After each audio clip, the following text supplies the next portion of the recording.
Não, achei um excelente jogo, assim, primeiramente parabenizar a arbitragem aqui pelos 2 pênaltis bem marcados, o VAR interferiu de forma positiva, principalmente no lance da mão do Tiquinho, onde ele cabeceia e a bola ia na direção do gol e tem um bloqueio com a mão. Então 2 pênaltis bem marcados com 10 minutos, muito inusitado, né?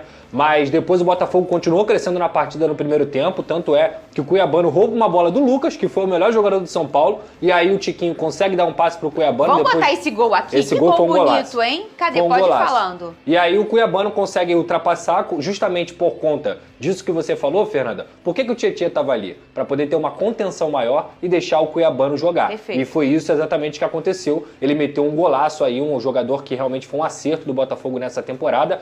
Logo depois ocorre o pênalti, né? E depois do pênalti o Tiquinho consegue fazer, o Cuiabano faz o segundo. Isso, e e o vai São o Paulo, segundo tempo. Exatamente, o São Paulo consegue empatar numa jogadaça do Lucas, que é um dos grandes craques aí do futebol brasileiro. Eu quero destacar aqui principalmente a partida do Tiquinho, que fez novamente um jogo absurdo, tanto com assistência para o Cuiabano quanto com o gol. O Luiz Henrique é bizarro, ele tá jogando, já falei isso aqui, ele está jogando os 100 milhões que o Botafogo pagou nele, porque ontem ele fez outro jogo monstruoso. Monstruoso. O próprio Cuiabano, e aí pelo lado de São Paulo, o Lucas jogou muito, o Calleri entrou muito bem também no segundo tempo, o Ferrinha, apesar de ter perdido o gol, fez um gol e sofreu o pênalti, enfim, um jogo de alto nível, e eles mostraram por que são 2 times que estão na parte de cima da tabela. São Paulo é muito traiçoeiro, é um time que muitas vezes ele se retrai para poder depois atacar, então eu acho que o Botafogo conseguiu um bom resultado jogando no Morumbi, uma grande equipe. O ponto, pra mim, tem que ser valorizado. E o John quase pegou o segundo gol ali do Ferreira. Quase pega. Verdade. O John, que goleiro. Mais uma vez, uma partida segura do John.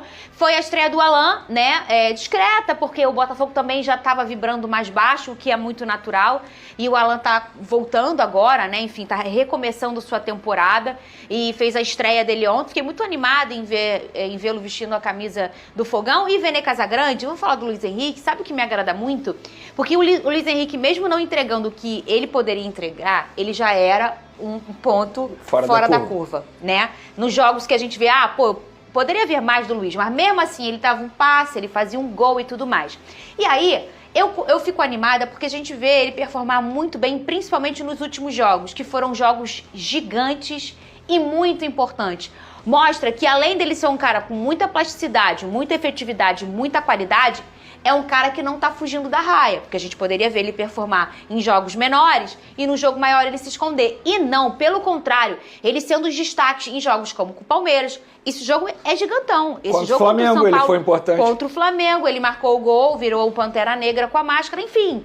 Assim, o que mais me anima no Luiz não é só o bom futebol dele, é a personalidade que ele tá apresentando. Ele não se esconde em jogo grande. E é isso que se espera de um jogador. Ele cresce, ele chama a responsabilidade. E é isso que se espera de um jogador quando você investe mais de 100 milhões de reais, que é o caso do Luiz Henrique.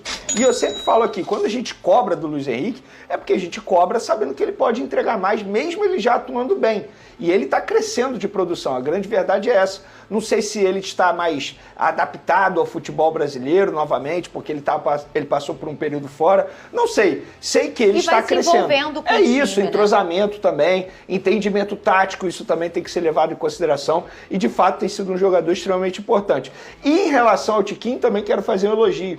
Porque a gente viu um Tiquinho na temporada passada, goleador. Só que dessa vez a gente está vendo um Tiquinho mais garçom, mais assistente. A todo momento, isso ele sempre fez, só que agora ele está fazendo muito mais. Ele está servindo mais esses jogadores que atuam do lado dele. O estilo de jogo do Arthur Jorge, acho que facilita isso, no caso, né? Porque ele tem 2 jogadores ou até mesmo 3 jogadores de ataque ao lado do Tiquinho. Então, o torcedor que espera o Tiquinho goleador, talvez não veja mais essa versão, mas veja uma versão muito mais assistente, que é importante também, tá? Não é... Muito. Ele não tá ali só para fazer gol, muito pelo contrário. Ele faz muito bem esse papel dele de pivô. Então, são 2 jogadores que, na ausência do Júnior Santos, com certeza vão dar conta do recado. E aí essa questão dessa característica do Arthur, e foi por ela que o John Textor escolheu, foi o John que escolheu esse treinador, que era um treinador muito ofensivo. Ele queria que as pessoas assistissem aos jogos do Botafogo e entendessem que o Botafogo é um time ofensivo. O Arthur é esse cara. É tanto esse cara que ontem o Botafogo fecha o primeiro turno como na história dos pontos corridos, como o time que marcou em todas as partidas. Isso precisa ganhando ser ou elogiado. perdendo, ele marcou A gol. gente vê no futebol brasileiro os clubes contratando técnico por contratar. No caso do John Textor, ele entendeu qual é o estilo que o elenco dele tem e ele foi atrás de um treinador para se encaixar ao elenco. Ele já tinha feito isso com o Luiz Castro. É basicamente uma empresa, quando bota ali requisitos para contratar um funcionário. Então o John Textor fez de maneira correta. Muito Não bem. é simplesmente assim, esse treinador tem um bom currículo, eu vou contratar por contratar. Não. Ele entendeu que as características do Arthur Jorge se encaixam perfeitamente com as características do elenco. E então, ele bola fala em dentro. DNA Botafogo, né? Ele fala isso logo quando ele chega. Hoje eu vejo um Botafogo que não tem DNA. Eu quero criar um DNA pro Botafogo. E ele criou um DNA pro Botafogo. Verdade. Boa noite, torcida alvinegra! Eu tô chegando com tudo nessa quinta-feira para atualizar vocês sobre as principais notícias do nosso glorioso. E prestem atenção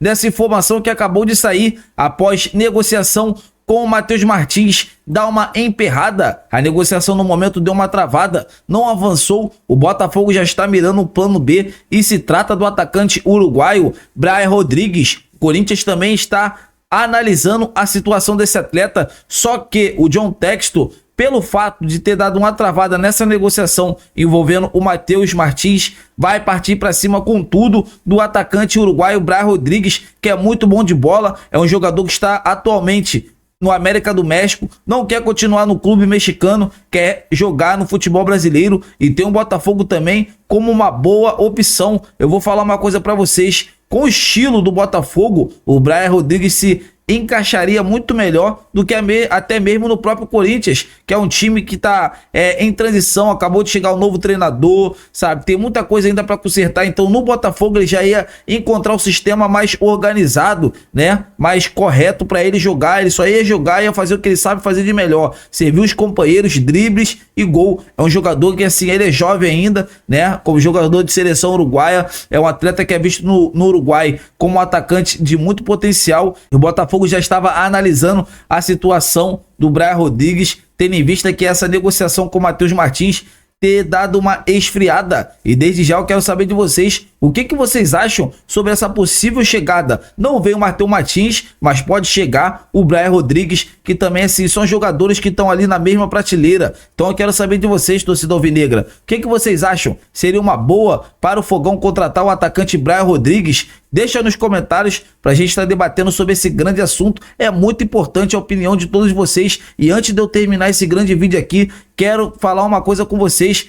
Quem não é inscrito no canal, vou pedir humildemente, já se inscreva no canal, é só clicar nesse botão vermelho aqui abaixo, é de graça, vocês ajudam demais o crescimento do canal aqui dentro da plataforma. Deixa esse like humilde e também me diz a cidade que vocês moram, que eu prometo responder a todos vocês. Eu tô indo nessa, torcida alvinegra. Gostaram desse grande conteúdo? Então ativa as notificações para que no próximo vídeo vocês sejam os primeiros alvinegros a ficarem por dentro de tudo que está acontecendo no nosso glorioso. E lembrando que o Júnior Santos acabou de passar por uma cirurgia. O atacante realmente vai ficar de 2 a 3 meses fora do gramado. É uma pena, um jogador que estava ajudando muito o Botafogo, mas vamos torcer para que ele possa se recuperar o mais rápido possível e torcer também para que o sistema ofensivo do Botafogo possa suprir à altura a ausência do atacante Júnior Santos. Então é isso, eu tô indo nessa. Fiquem com Deus!